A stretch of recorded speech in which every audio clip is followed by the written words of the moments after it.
በምሽት ቴሌቪዥናችሁን ክፍትታችሁ በፍጹም እንዳትተኙ። ጠቃሚ የሆኑ እውነታዎች።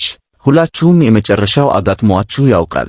ቀዝቃዛ በሆነ ክፍል ውስጥ ከተኛችሁ መጥፎ ህልም የማየት ዕድላችሁ ሰፊ ነው። ቲክቶክ የማይወዳችሁን ሰው ያውቃል። ያ ሰውም ሼር ስታደርጉ ከዛም ሞርን ስትነኩ የሚታየው ሶስተኛው ሰው ነው። አንድ የስነ ልቦና ጥናት እንደሚያረጋግጠው የቆንጆ ሴቶች መኖር በብዙ ወንዶች ላይ የሞኝ ባህሪ እንዲኖራቸው ያደርጋል። እስከ 70% የሚሆኑ ሰዎች ሃይፕኖቲክ ጀርክ የሚባል ሁኔታ አጋጥሟቸዋል። ይህም እንቅልፍ ሊወስዳችሁ ሲል የመውደቅ ስሜት እንዲሰማችሁ በማድረግ በድንገት ከእንቅልፋችሁ እንድትነቁ ያደርጋል።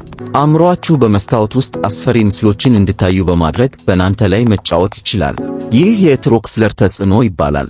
ኮመንት ላይ ስክሪም የሚለውን ቃል በትንሽ የእንግሊዝኛ ፊደላት ጻፉና በካሬ ክንፍ ውስጥ ብታረጉት ሚስጥራዊ ኢሞጂ ታስከፍታላችሁ። ካልሰራ ስልክዎ ፌክ ሊሆን ይችላል።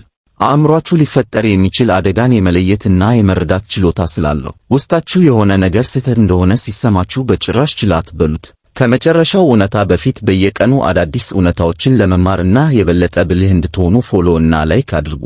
አንዳንዴ በህልማችን የሆነ ነገር አይተን በኋላም በሕይወታችን ውስጥ ተመሳሳይ ነገር እናያለን እና ለአፍታ እንደነግጣለን።